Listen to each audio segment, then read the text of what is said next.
GM, we are back. Hello, Club CPG community. It has been too long, but we are going to have an amazing show for you today. Before we get to that, I just want to extend a sincere congratulations to the folks that had participated in our accelerator and to the winners. At the time of recording this, we are still in the middle of voting, but I am sure that based off of the quality of our accelerator cohort, we have some amazing folks that have grabbed that prize. It is worthwhile to note that we are going to continue the accelerator cohorts through the summer, and then we're going to ramp back up in the fall with a whole new fresh set of content. So please be on the lookout for that. For everyone that did participate, we've had such tremendous feedback from the overall community and from the folks participating. Please keep that feedback coming in. It really is super valuable. I just also want to extend a thank you to Raf and Caitlin and Lou and Chad and the whole team that really worked so hard to put it together all these weeks and months. So please, thank you for them, and please keep the feedback coming. Today, we have a rather exciting guest. There's been a ton of hype around Starbucks and around what has been accomplished there, a major brand participating in Web3. And it is my pleasure to introduce to you Joe O'Rourke, who also goes by Bunchu. Joe is a community builder and a Web3 strategist who co-founded Forum3 and the dGen network. He advises entrepreneurs in Web3 and crypto. And even without technical background, he's there for folks that really want to get involved. His company, Forum3, helps companies as a strategic partner to design, build, and execute Web3 projects. And their goal is to create mass onboarding events into crypto. And I think they've done a really great job at that. And their most important and probably most prominent project that we'll talk about today is the Starbucks Web3 loyalty program. Joe, thank you so much for coming on to the show. Welcome.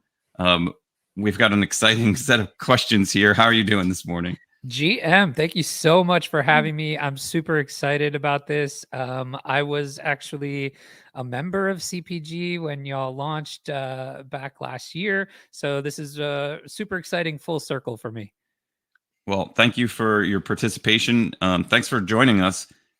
We're going to dive right into what we normally ask for folks is like, where did you get started in Web3? You started your career on the sales and marketing side, and it was a kind of an adjacent field. What was the moment for you that you sort of like picked up on it and progressed? Yeah, my story into being full-time in Web3 is actually really unique. It's very kind of atypical, results not typical, don't try this at home type of stuff. So I actually got into the crypto space back in 2017, and I came in through a sports betting background. And I, at the time it was not a regulated industry like it is today, and if you wanted to dabble in it, you had to kind of go off of these random offshore type of places, and so they were only taking Bitcoin as deposits. So that's actually what got me into Bitcoin, and today is just past my 6th year. So I had first gotten in May of 2017. And at that time on Coinbase, it was Bitcoin, Ethereum, and Litecoin. And you got all your news from Reddit. And that was it. There was no, but I fell down the rabbit hole. And from there, it was really interesting. In 2018, I started kind of creating my own content. So I started a podcast called Wrecked Podcast. It was a crypto related show. And, I'd been doing that ever since. And then in 2019, I first found NFTs. And, I'd also had a physical collecting background. As you can kind of see behind me, I have some things there, but I came from a physical collecting background as well. So I immediately saw value in digital ownership, right? So it was something that struck a nerve with me right away. And I got really interested in it, and I kind of never looked back from there. And then fast forward to, kind of the NFT boom in 2021, we pivoted our crypto podcast to focus more on NFTs. And at that time, I was we also launched dGen Network. So dGen Network is a kind of a media company full of different Web3 shows. I host my podcast there. And at the time, though, I was very much into play to earn gaming, and I was tweeting about play to earn gaming all the time. I was into Axie Infinity, and through that, I actually got an invite to Drew Austin's house, who some of you may know. He's a co-founder of a project called Knights of dGen. He's a VC in the space as well. And he invited me to his house for a retreat. And at the time, I was still working my full-time medical sales job. And like you'd mentioned, sales and marketing background, no real technical chops. And when he invited me, I saw the guest list, and it was all these people that at the time I felt like I didn't belong in the same room as. And so I was like, yeah, Drew, I'll be there. What weekend is it? And he's like, oh no, it's Tuesday. And I'm like, oh no. And so believe it or not, the Friday prior, I quit my job. And I quit my job to go to Drew's house, and that was the only way I could make it if I didn't. And so at Drew's house, I actually met Adam Brotman, who, if you don't know who Adam is, he's the former chief digital officer of Starbucks, former president of J. Crew, and him and I hit it off immediately at Drew's house. And that's kind of how Forum3 got started. The next 2 weeks later, him and I were working together, and a couple weeks after that, Forum3 was started. So it's kind of this very weird, unique entry into full time in the space. I took a big risk, bet on myself, and so far it's worked out pretty good. Amazing. And we're going to dive into, I have so many questions to think about through now. What immediately came to mind in this thread of, you have folks that are collectors like yourself, which is really, this digital collection is such an important vein, I think, that runs through like people's lives. And then in the digital sense, it's like much easier to show those collections. And I think we're going to dive into that more. I had a more of a random question, is like, do you remember the best Bitcoin bet you ever made when you were sports gambling, and what was it? You know, actually, the best thing I did was every week after I was placing some wagers, I would actually pull all the funds out and let them sit in Coinbase. And that was at the time where, you know, Bitcoin was running through Up into the right. $1,000. Yeah, exactly. It was on the run to like 3,000, which was at the time all-time high. And so by doing that and kind of watching my number go up, you know, I was like, oh, maybe I should learn about what this stuff actually is. And that's what kind of sent me down the rabbit hole. So it wasn't necessarily the bet that I made. It was the fact that I would pull the funds out, let them sit in Coinbase. And the fact that like my money was turning into more money got me learning about the technology, what was behind it. And as soon as I did, I was hooked. Totally. And you don't have to like sweat an outcome of a game. It's just kind of like, oh, this just works. That's exactly right. Now, in the current market, that wouldn't necessarily be the move, but yeah, at the time, it's pretty fantastic to just be like, I only won $25, but I put it here and now it's 50. Now it's 50. Yeah, exactly. Totally. And then what do you physically collect? Yeah. So I was a huge, obviously, sports fan. So sports cards, memorabilia, all kinds of cool stuff like that. This soda bottle behind me, actually, my grandmother bought it for me. I'm a Penn State University alum, and so I'm a huge Penn State football fan. And that soda bottle is a collaboration of like Penn State and Coca-Cola when they won the national championship the year I was born, which was 1986. So just cool stuff like that. And then these shoes are the Artifact Fuocious collab, which was pretty cool. And then I have a bunch of other cool sports stuff and sports cards. I have right next to me my Babe Ruth signed baseball, which is pretty cool. That's probably that's amazing. Yeah, that's probably my coolest like collectible possession. And I won that during COVID on like $180 raffle. So it's got like an extra story behind it too. And I came from There's a Sandlot quote in here somewhere. Totally, absolutely. And so yeah, I had a physical sports, mostly sports, was the stuff I was collecting. But now I'm into, sneakers, I'm into art, I'm into all kinds of stuff like that now through Web3, which is pretty cool. Before we move back into the Web3, I just want to highlight at the time of recording this episode, Army is going to play Penn State tomorrow in lacrosse. I am a Army lacrosse player. I was. Oh, no way. And so Cool. we are going to do a wager. All right. We'll think of one by the end of this, but we're going to put some friendly wagers, some Twitter stuff out there. I like but that. yeah, it's the semifinals of the NCAA tournament. I know they've in Annapolis.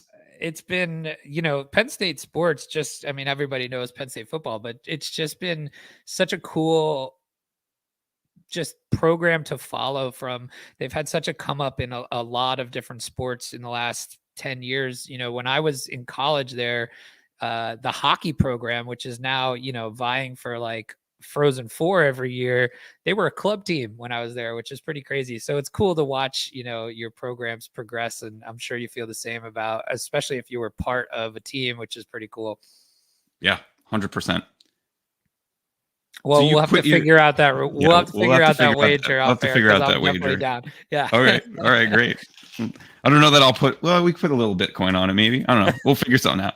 But let's dive into. So you quit your job, you met up with Drew, and then now Forum3 is starting. Let's talk about the early days of that. What was the premise of Forum3, and how did you get to that premise with Drew? And again, through the eyes of like a founder, like you meet your co-founder, you're like excited, and you've got like the world is your oyster. Like, how did you vector down into like what is your focus going to be for Forum3? Yeah, so it's interesting. So it's so Drew's, whose house we were at, it's Adam Brotman, who's my co-founder. And when when we met there, so I ended up going to Drew's with this focus of kind of teaching them or my experience with play to earn gaming, and specifically at the time Axie Infinity, which was just this massive thing that was happening at the time. And so as Adam and I started talking that night, we obviously had this very interesting shared thesis on play to earn gaming. And so we actually came out of that with these really interesting thoughts about why we liked play to earn gaming, what it meant, and why it was like broken in the current state, right? So if you remember, if you were around in 2021 with Axie Infinity, it had this incredible come up, and then obviously kind of the air came out of the balloon a little bit. And when we were really digging into that, it was all about how the economy was structured. And so, at the time, it was really easy to see for us that type of ecosystem was super extractive, meaning the users were the ones funding the ecosystem, right? They were buying assets, and those assets were returning a token. That token had a monetary value, and people were kind of always rushing to ROI, right? They wanted to get out what they at least put in and then try to profit off of that.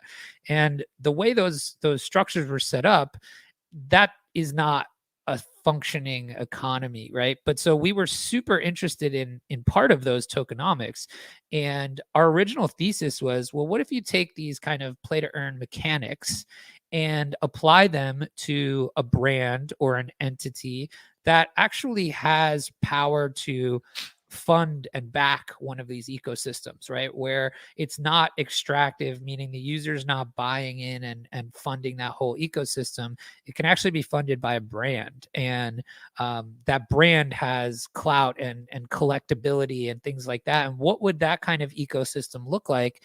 And then specifically, that turned into a focus around loyalty programs, which obviously, if you know Adam's background at all, he was the chief digital officer of Starbucks. So him and his team created the original Starbucks rewards app and the mobile order and pay and the loyalty program and things like that. So, he always has this consumer brand loyalty type of mindset going into everything. And when we were really talking about it, that's where our original thesis came from. These play to earn mechanics mixed with how this could relate to consumer brands and specifically loyalty. What was the aha moment for you and Adam?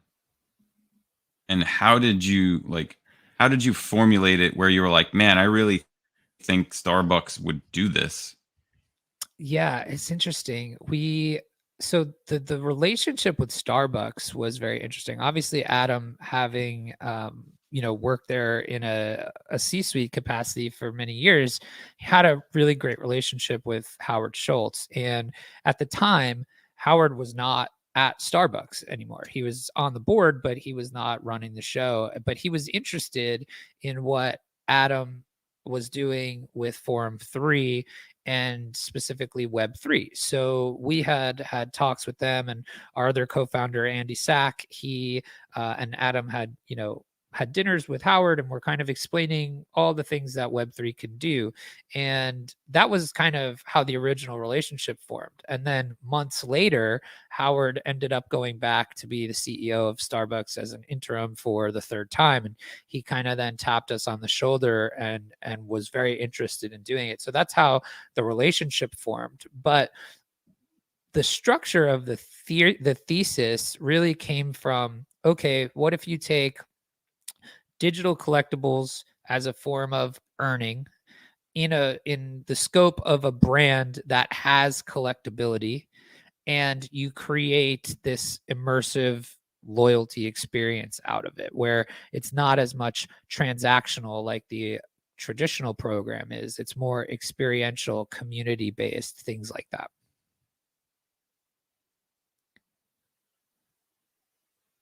I'm going to divert a little bit towards you've built Starbucks Odyssey. You have a strong foundational team that really thinks about rewards consistently. CPG, like we've spent a ton of time building our own rewards program as well, in a different vein. Across Web3, where do you feel like there is a really easy low-hanging fruit opportunity? And then also, where do you feel like people get tripped up and fumble the easiest? Yeah, I think the low-hanging fruit opportunity to me is still the power of these communities. We see it with what we're doing with Starbucks. We can get into that in the community aspect, but I think that's really the ultimate power of what we're doing here in Web3. There's ownership as it relates to community. And that is a really powerful thing. Like when we're looking at kind of the current landscape and you see all these PFP communities, and the ones it's interesting because the thing that they rally around is their community, and the community around this shared collectible, which is the actual PFP, right? And so, the struggle that those same communities find is how do they kind of reward their current user base while trying to expand out, right? We see kind of Doodles maybe doing that right now with what they're doing. They're trying to expand outside of the Web3, but they have this trouble where, they're they have these holders that are looking for more, right? So there's this constant push and pull on that side. And it's like, I think we have to get away from rewarding in terms of something that is just a financial asset, because there's so much more in the world of rewards. There's so much more in the world of what's actually considered perceived value. So I think the power is in these communities, and the struggle is we're currently sitting here with a landscape that promotes this speculation number go up rather than what the actual benefit of what you're receiving is. Does that make sense? 100%. I mean, you're wearing a Moonbirds hat, and so there's definitely been an interesting conversations around like what the moves are and what people are doing. my opinion is it really sort of distills down to unrealistic expectations and a bit of entitlement. And I think that like in both of these instances, like you're helping Starbucks run a pretty massive program, and despite having the brand of Starbucks, like there's limits. There's things that you'll go to them and they'll be like, we're not doing that. Yeah. And I think that 100%. I think most communities, like that's the case. It's like, we should do X. It's like, well, we're not going to do that because like these things have implications across both real world cost, but also just aligning your brand to what you want to do. So I think like I am thankful that we're sort of in this trough of disillusionment at a certain point, because the people who are here are building for building's sake and really want to see things progress. And the folks that came before, a lot of them, it feels like, were just like trying to like do a quick flip or buy the next squiggle, and either they missed or they haven't extracted what they could out of the community value. Like, I'm Yeah. very proud of what CPG is doing. We've been doing a ton of interesting things consistently and planning it out and doing it over time, and that comes with a lot of our team's effort. Totally. And what's really interesting in the realm of Starbucks is you've got this interesting demographic Venn diagram that's happening where you have some Web3 native folks, right, that are first into the program because they signed up on the wait list back in September, and those are the kind of the first people we let in. And now you're starting to see the traditional rewards program members come in, and you can see a very different expectation between the two, right? And so I think that's something that's a really interesting thing to dig into, and why that is versus, and who is in the space right now versus what we all say that we're asking for, right? Which is this mass adoption. And it's this really interesting push and pull that's happening specifically right now in Web3. You have a wide array of what you would consider loyalty programs, right? Like you've got credit cards that give cashback rewards. You've got credit cards that give points that effectively become cash that then come back. You've got like a punch card, which is generally you do X amount of things and then you get rewarded with some sort of discount on the next thing, N+1 thing. And then you've got points that then, not just punch cards, but points that it can accumulate that then unlock certain things. And I think what's fascinating about Starbucks is that its original loyalty program is very much about like accumulating points and getting experiences that were like based off of cash. And now and I'd love to hear like how the Polygon rollout has gone for you, but now you have this Starbucks, like you said, you have normies coming in, and there's mismatched expectations between the Web3 people and maybe the folks that are regular Starbucks contributors. How does that impact your messaging, and how does that impact the structure of the actual reward program?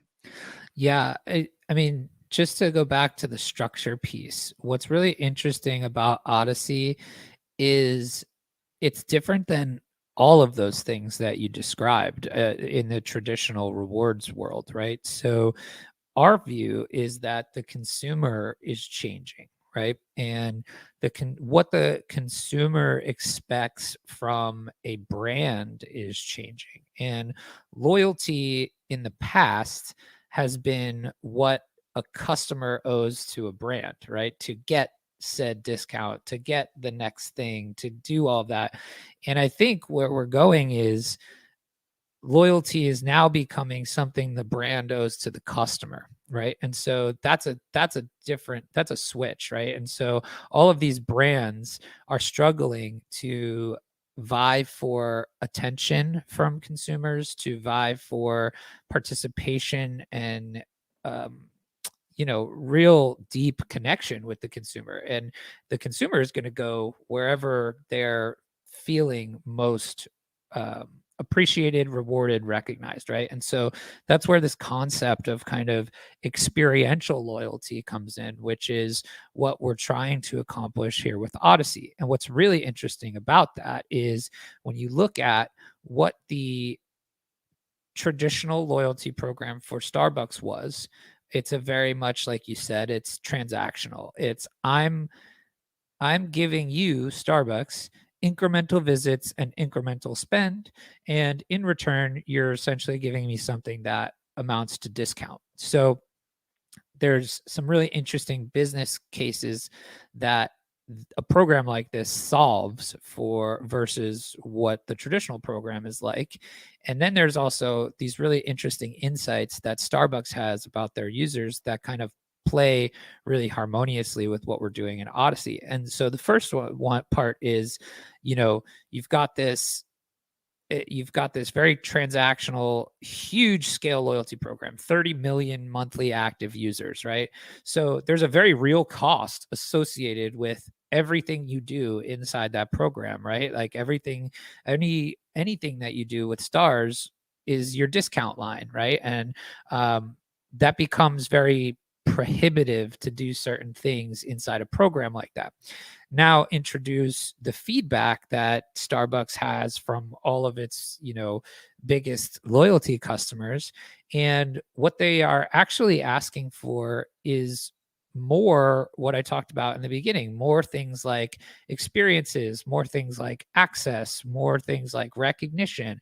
And so when you extrapolate like that transactional version of a loyalty program into what we've created with Odyssey, you're really able to do that. And, something I like to talk about a lot is these brands, huge brands like this, have all of this intangible value, meaning everybody in the world wants to work with a brand like Starbucks, partner with a brand like Starbucks.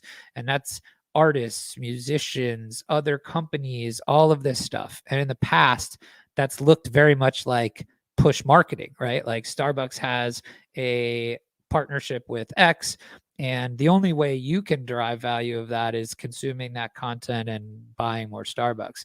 With a program like this, you're actually able to transfer some of that value to a customer, and you're able to unlock that intangible brand value and drive some of that to the customer via an ownership mechanism, which is these digital collectibles. So it's this really interesting dynamic that's going on versus like what the traditional loyalty program is, what most traditional loyalty programs are, which is this transactional linear thing. And then what the feedback they have on their customers is, and what we're trying to do creating this experience with Odyssey. So that's kind of like all these crazy dynamics in play versus like what the traditional loyalty space looks like. So this is where I ask for some alpha, where in terms of, and I asked jokingly, Bobby Hundreds was very forthcoming in what his alpha was, but he had that all planned up and I think pre-scripted. But in terms of that collaboration and those opportunities, like, have you found that Starbucks very much sees the ease with which collaborations can happen? Is it still something that they're getting their arms around in terms of how easy or not easy, they're all challenging, but easier from a perspective of a collaboration? Like what's been the sense from Starbucks and any Starbucks Odyssey and any other collaborations that you've experienced with them? Yeah, it's a great question. It's part of, the question I get asked a lot of like, why do you need blockchain for something like this, right? It's the blockchain piece of it makes collaborations, makes integrations so much easier, whether that's from brand to brand or community to community or whatever. It's part of what's so appealing about doing something like this on chain. And one of the things that I use to kind of like demonstrate this example is Starbucks at the same time ish that Odyssey launched, they launched their rewards together program. And this is kind of a Web 2 program that they'd been working on for 2 years, and they launched it with Delta. It's a very cool program. You can connect your Starbucks loyalty credentials to your Delta rewards credentials, and anytime you spend in either of those ecosystems, you get rewarded. Very cool thesis, very cool dynamic. It took them 2 years to launch that.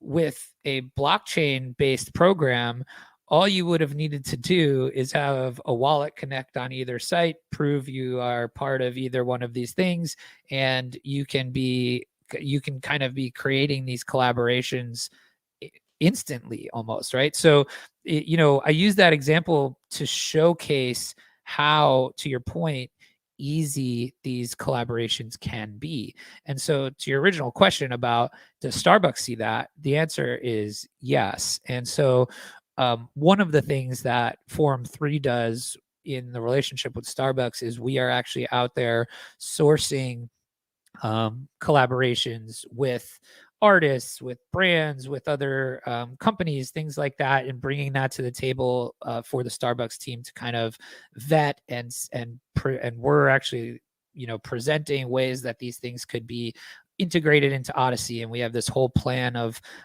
kind of 3 or 4 different ways other brands, artists, musicians, things like that can play in the Odyssey ecosystem. So you will definitely see some stuff like that in the future outside of maybe what you would expect from just a normal loyalty program. And I think that's really cool. And what's even cooler about that is like it goes into this idea of that sharing that intangible brand value with a consumer, meaning like you may have an opportunity to own this very cool exclusive piece of art because you're part of this program and Starbucks has a relationship with an artist, and because you've done X, Y, and Z inside the ecosystem, you're eligible for this, right? Something like that is how it could play out. However, like there's perceived value to that for some, but not others, right?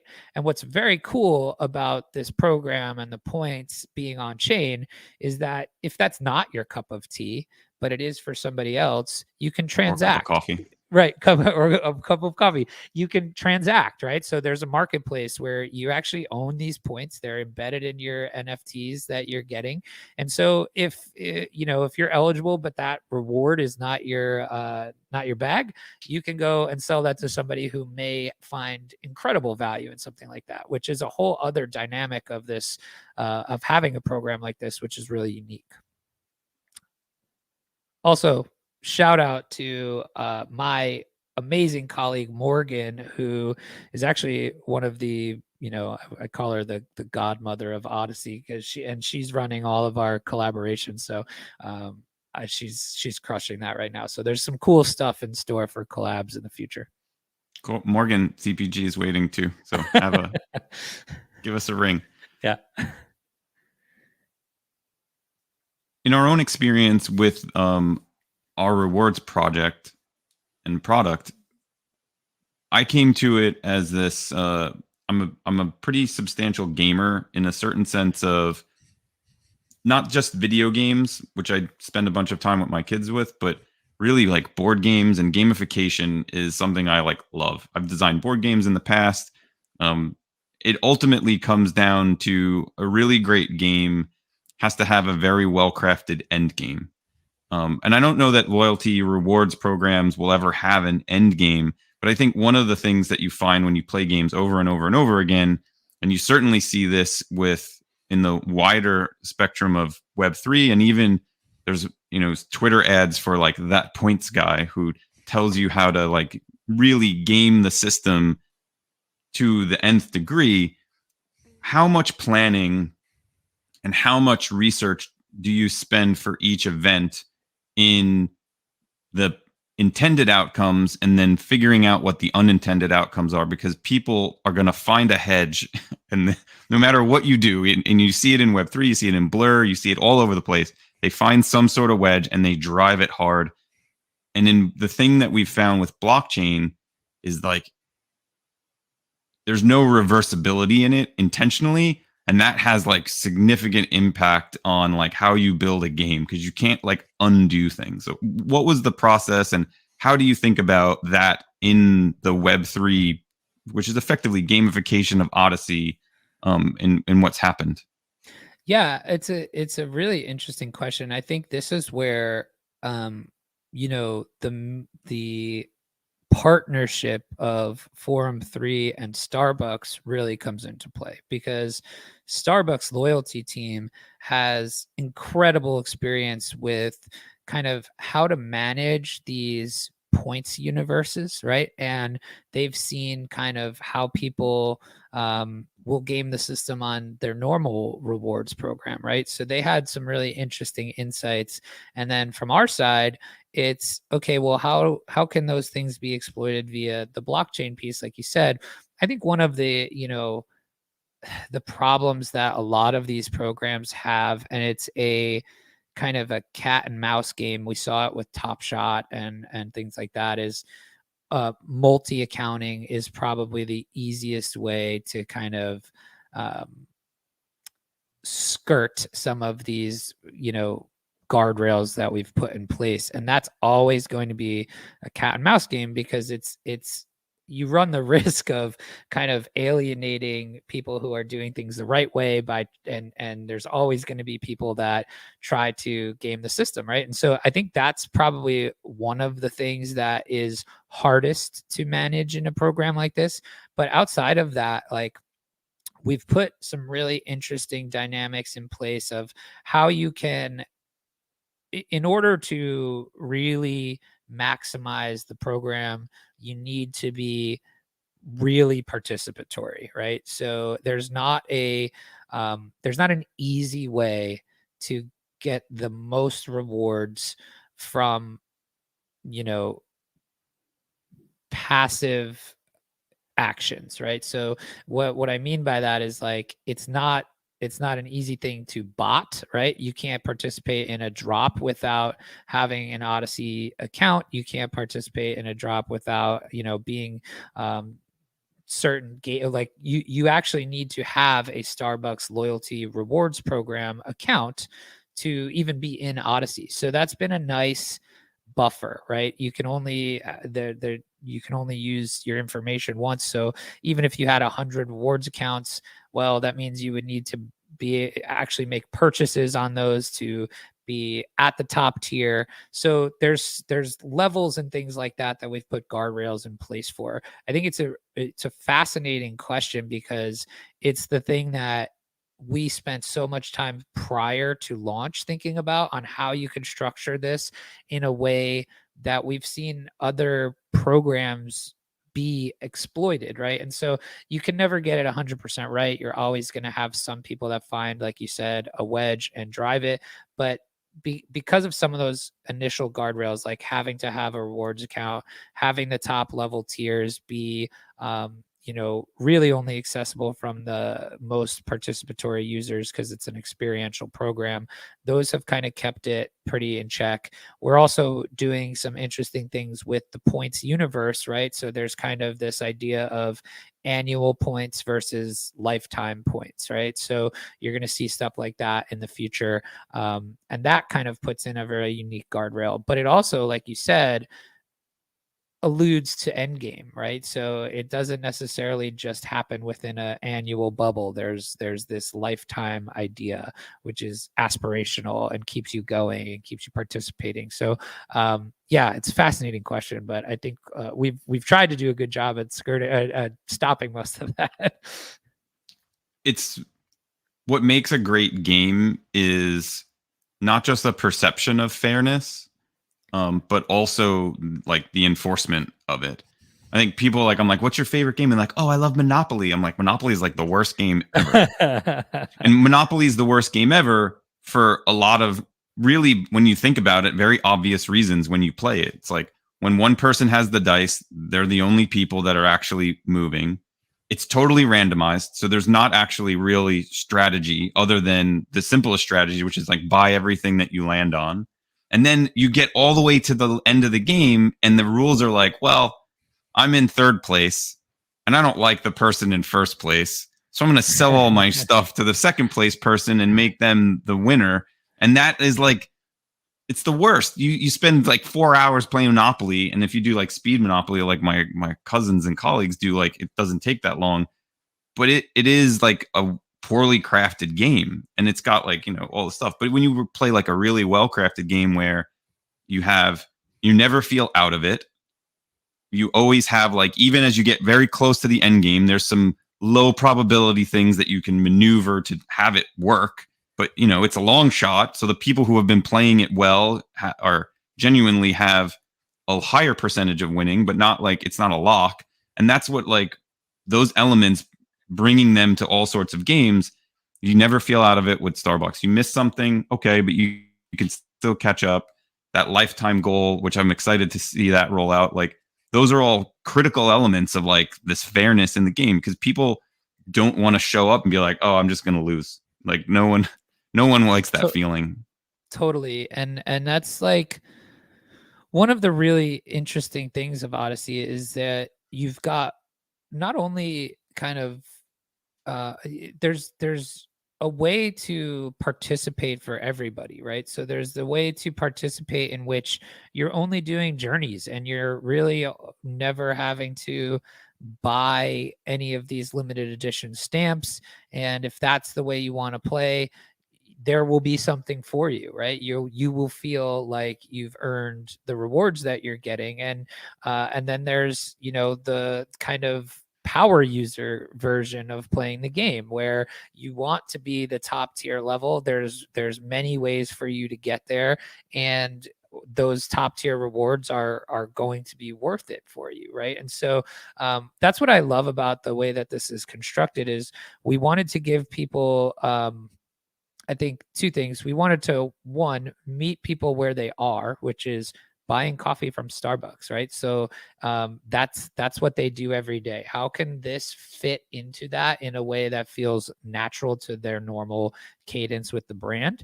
And then two, it's, you know, whether you're the power user or kind of the passive just journey goer, there's something for you in the program.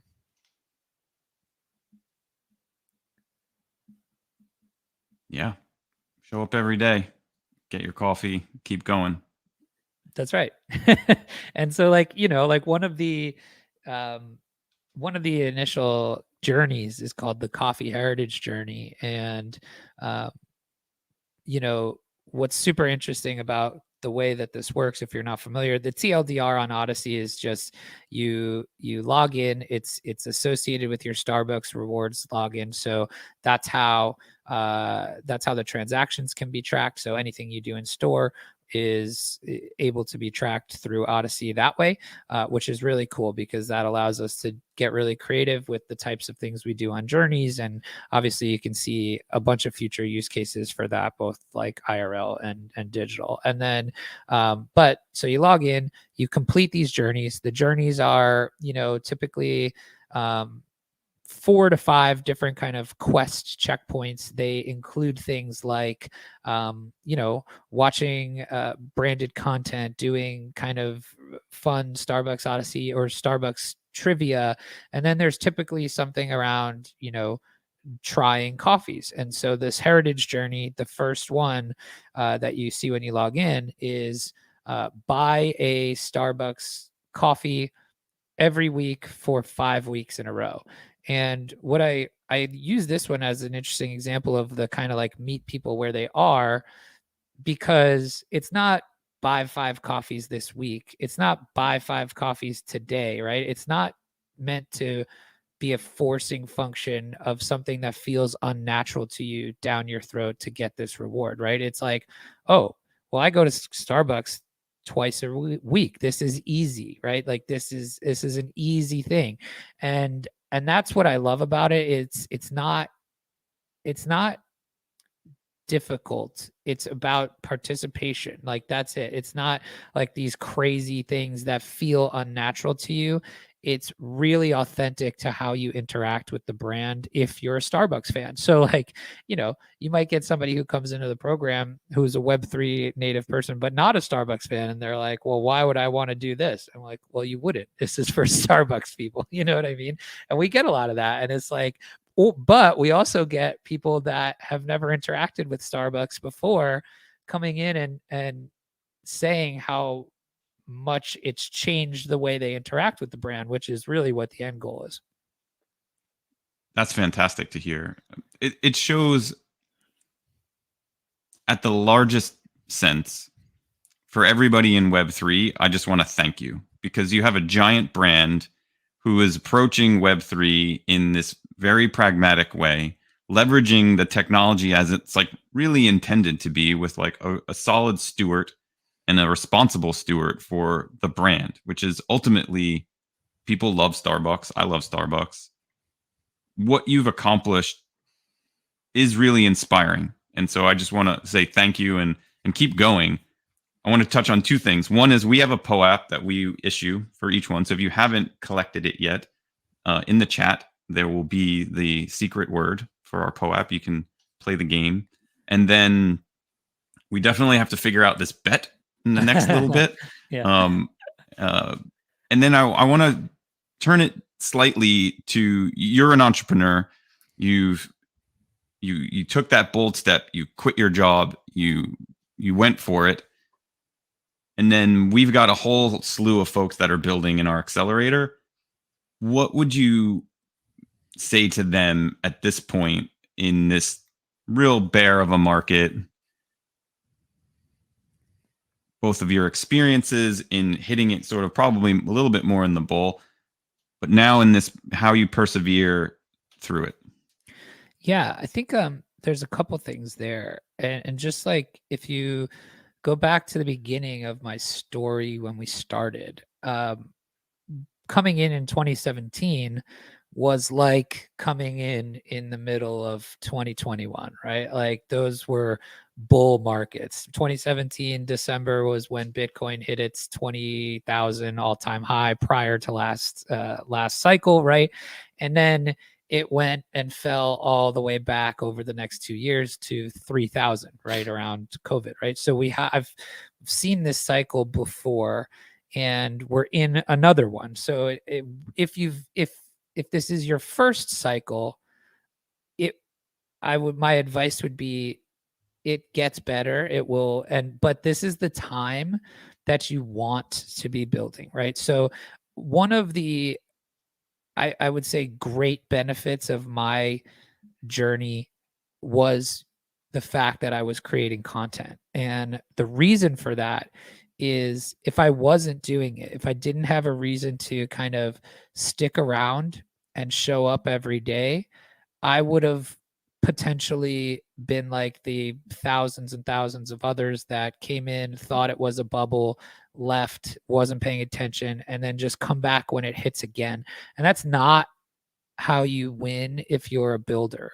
If you're a builder, this is the time where you're pushing product, you're establishing yourself, so that way when the cycle comes back around, you're here and people will find you. And it's not the people that build in the bull, that they might be opportunistic, but they're not the ones that typically end up sticking around. So I would say it's more persevere, right? And I would also say that, like, we're in this weird time where we're in this bear market, and the topic of AI is all the rage, and it feels almost like the Web3 balloon, the air's been let out. I can tell you from just places I've been and people we've talked to that that's not the case. And so while it may feel like everybody's looking some other way and that Web3 is dead, it's not the case. You're seeing major brands exploring this space, looking to things like what we did at Starbucks as examples. And I would say that, like, what's cool about what we've done with Starbucks is it's giving a pointer to these other brands. It's giving credibility to the space in a place where we talked earlier on the show where sometimes it feels like we're just a bunch of gamblers, right? Like, and that's how people see the space. But doing things like what Nike is doing with Dot Swoosh and what Starbucks has done with Odyssey, it really gives these credibility pointers. And so I would also just say as a piece of advice is one is just don't stop. This is the time you want to be building, because you'll be here when the cycle turns and when all the attention's back on us. And then two, it's that it's not dead, and don't necessarily chase the shiny object. Like, I don't think like the AI stuff, you should be learning that and integrating it into what you do. But these Web3 tools are only going to be more important as the proliferation of the AI stuff happens, right? So don't give up either, I think, is the two things. Joe, I really appreciate all the feedback and all the stories that you've shared with us. We're going to close it up here in a couple minutes. What's coming up for Forum3 in the next year? And then what do you see in that long-term cycle? Like, where do you want Forum3 to be in a few years from now? And aspirationally, like, what do you have cooking? Yeah, I think, what you'll see from Forum3 is you're going to see us implement a lot of the things that we've been able to initially put into our thought process with Odyssey and our learnings from Starbucks Odyssey. So a lot of what's happening in Starbucks Odyssey has validated our original thesis, right? Like, or we have this thought process around community, ownership, gamification, and storytelling. And I think you're going to see us really lean into those things in a big way, and in what we're going to do with our own projects and platforms, right? So, I think we're going to take those learnings and build something of our own that incorporates all of those core things that we believe as Forum3, and that we're seeing in Odyssey. I think one of the coolest takeaways from Odyssey is how these communities will rally around a brand and create with that brand. And we see it all the time in the Odyssey community. People are, using tools and creating art with the brand, which is something that like has kind of blown our minds to see. And so we're going to lean into those learnings that we've taken away from Odyssey around community, ownership, gamification, storytelling. We're going to eventually launch our own platform. It may be something a little from us, but I think it's going to be really cool. And that's the long term for us too, is I think our unique insight is how Web3 can drive all of these really unique customer engagement storytelling methods, and how that relationship can really be deepened, and then how brands can call on those communities in ways they've never done before, right? Like, we have like the Starbucks, in a Starbucks example real quick, is like one of the things that was hardest for us to work with them on was the community. And it was because they never had a community like this before. Everything is social. It's one way. It's megaphone communication rather than this real-time active thing. And So Charles Schultz wasn't dropping into the Discord to talk to folks. So he wasn't, but there are people from Starbucks in that Discord definitely every day. And so, but it was kind of a scary thing for them, right? They'd never had that. And what's amazing is if you ask the Starbucks team now what they would think the biggest asset they have with Odyssey is, I think a lot of them would say the community.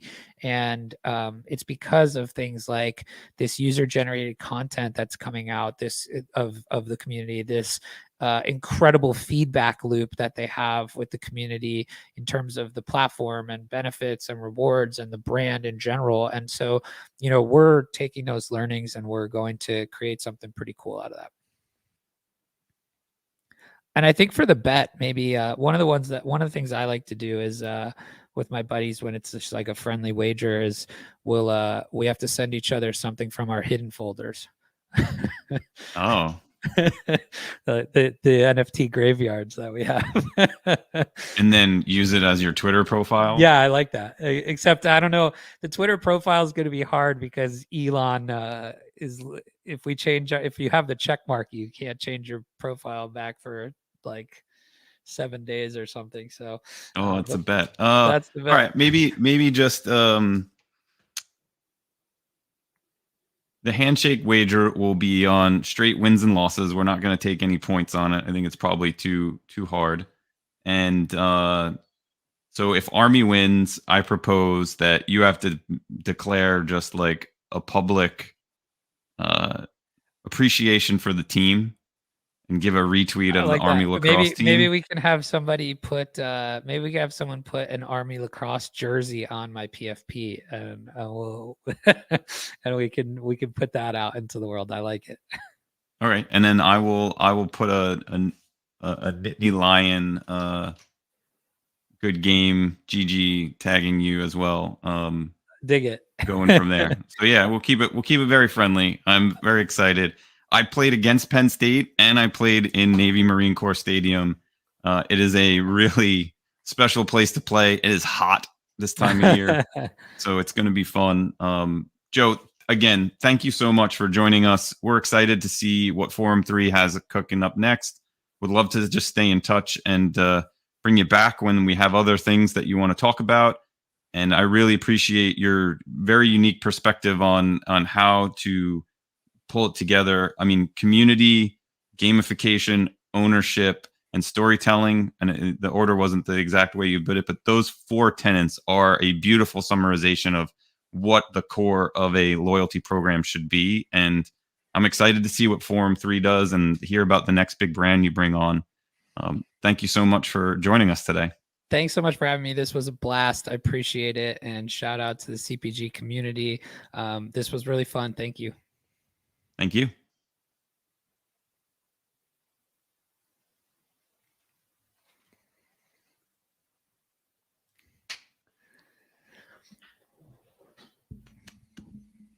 Chad, did we lose you? Do I need to stop it? He's looking for lines on the lacrosse game. Yeah. I don't think